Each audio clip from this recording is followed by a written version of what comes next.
नमस्कार, मैं R K. Saxena, excellence mastermind coaching Rewa Madhya Pradesh के इस एजुकेशनल यूट्यूब चैनल में एक बार पुनः सिविल जज और एडीपीओ की इस ऑफलाइन और ऑनलाइन दोनों है ये, क्योंकि बच्चे सामने बैठे हैं तो ये ऑफलाइन है उनके लिए, और जो हमारा वीडियो देख रहे हैं उनके लिए ये ऑनलाइन है।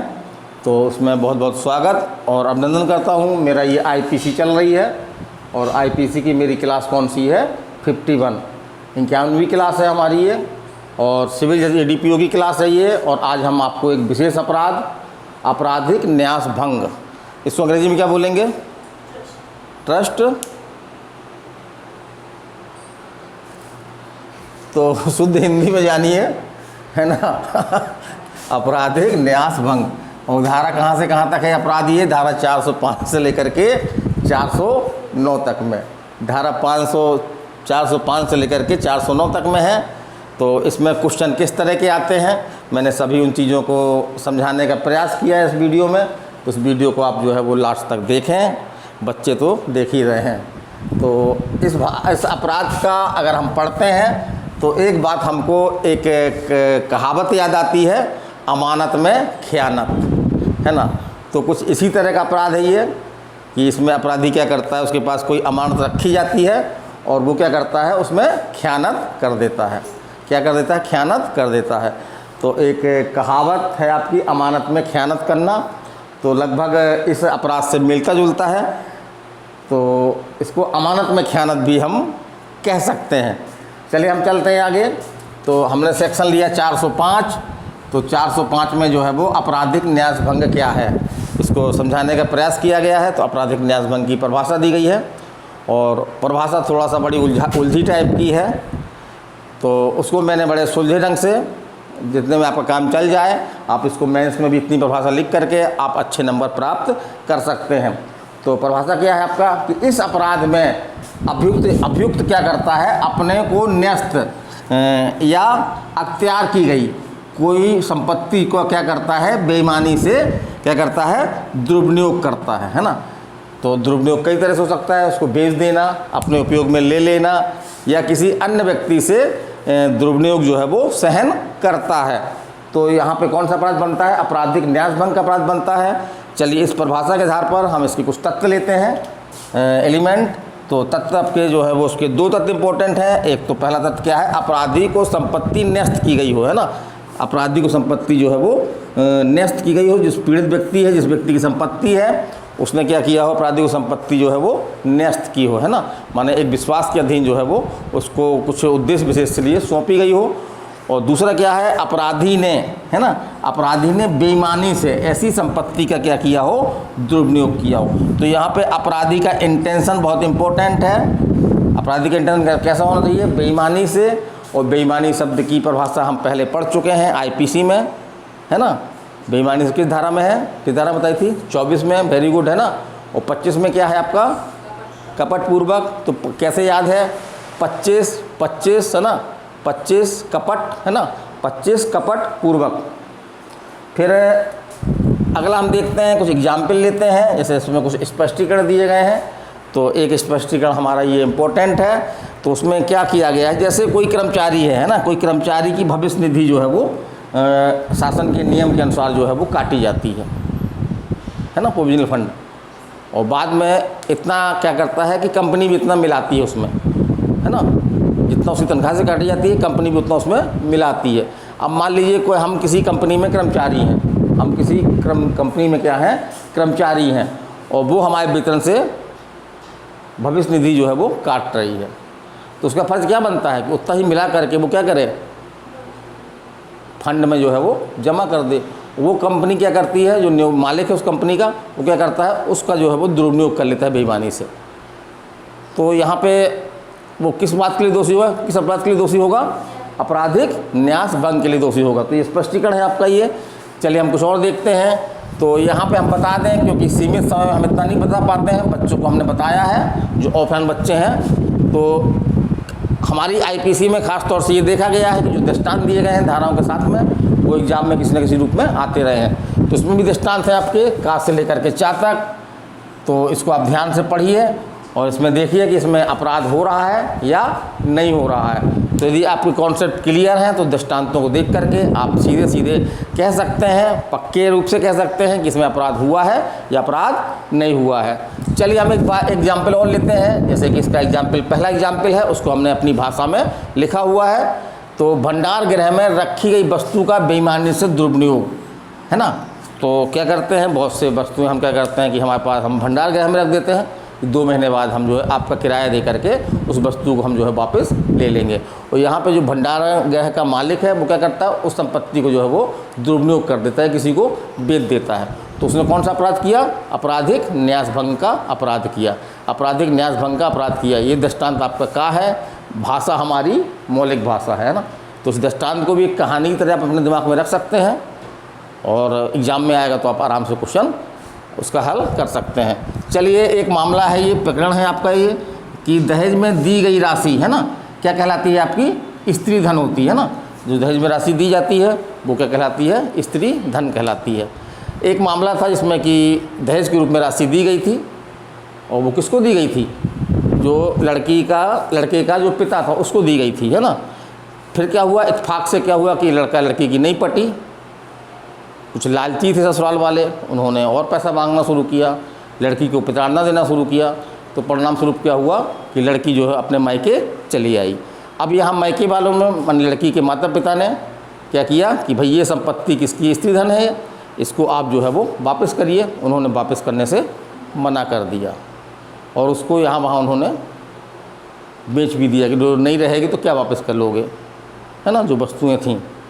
अब बात क्या उठी, तो इसमें न्यायालय ने जो निर्णय दिया, उसमें न्यायालय ने निर्णय दिया कि अन्य धाराओं के साथ साथ जो है वो इसमें जो लड़की के सास ससुर हैं, पति हैं, वो किस अपराध के दोषी हैं, आपराधिक न्यास भंग के दोषी माने जाएंगे। तो इस तरह की भी आपका ये दृष्टांत नहीं है, ये कि निर्णय का एक सच्चा प्रकरण है आपका, है ना, घटना है ये एग्ज़ाम में आई है, तो इसको आप समझ लें, एग्ज़ाम में ये आती रहती है। अब हम बात करते हैं कि संपत्ति कैसी होगी, है ना, आपराधिक न्यास भंग में संपत्ति जो है वो कैसी होगी।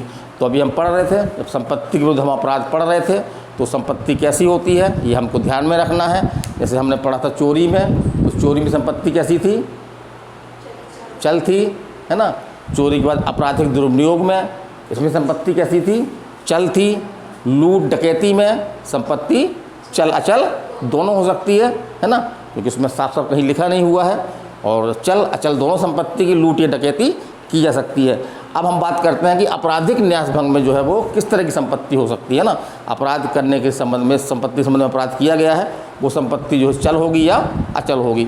तो इसमें जो है वो कैसी संपत्ति होगी, चल या अचल दोनों। तो उसको याद रखिएगा, चल या अचल जो है वो दोनों होगी।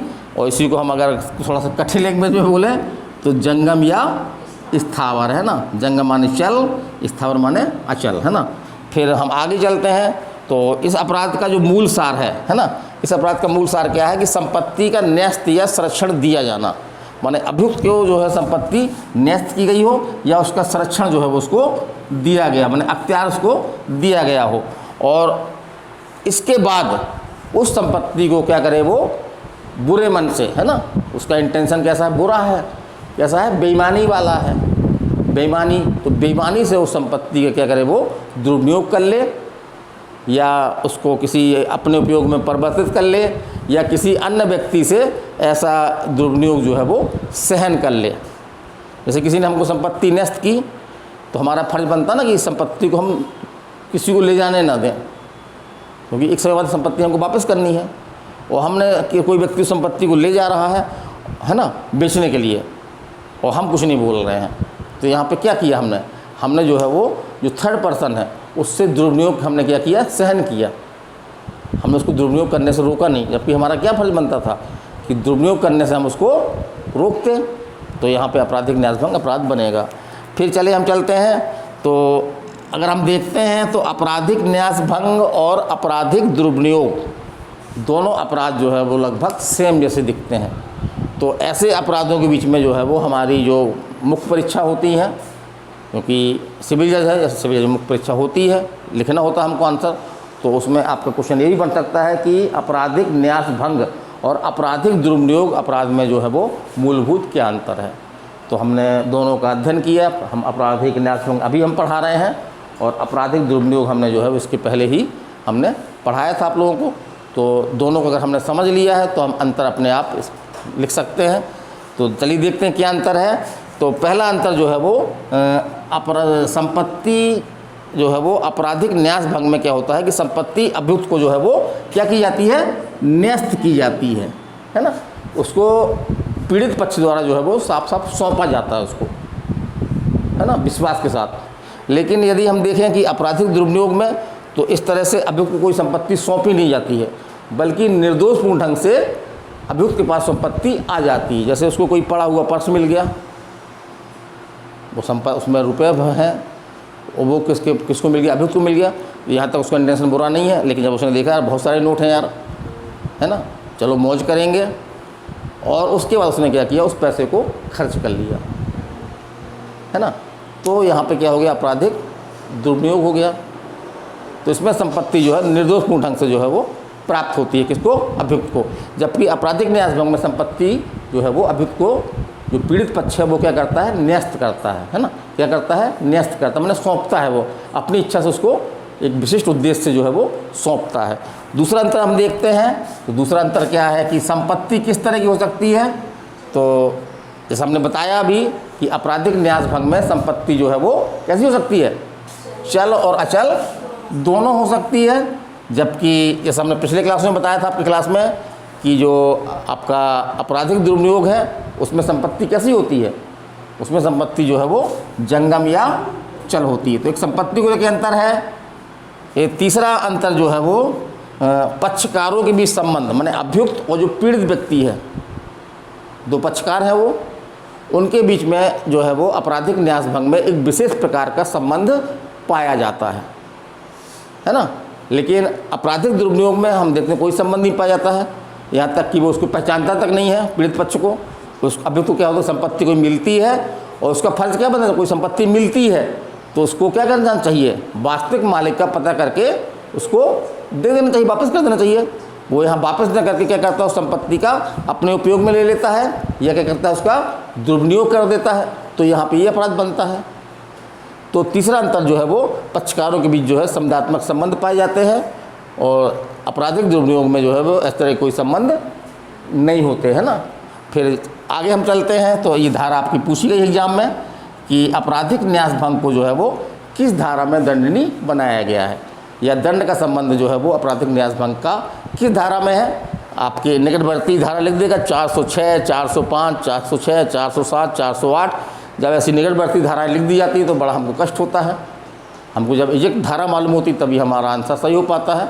दूर दूर लिख दे तो हमको समझ में आ जाता है, लेकिन एग्ज़ाम बनाने, पेपर बनाने वाला भी थोड़े से होशियार होते हैं ना, छात्रों की परीक्षा लेते हैं वो, तो वो बिल्कुल निकटवर्ती धाराएं देते हैं। तो किस धारा में, ये 406 में है। तो हमको दोनों धाराएं याद रखना है कि धारा 405 में आपराधिक न्यास भंग की परिभाषा दी गई है और धारा 406 में जो है आपराधिक न्यास भंग का दंड दिया गया है। अब मान लो कभी दंड भी पूछे गए एग्जाम में, तो दंड क्या है, तो चोरी का दंड तो हमको याद है, सबको याद है लगभग, आप सभी लोगों को जो है वो चोरी का दंड याद है ना, कितना है, 3 वर्ष, थोड़ा तेज बोलिए, 3 वर्ष तक का कारावास या जुर्माना या दोनों।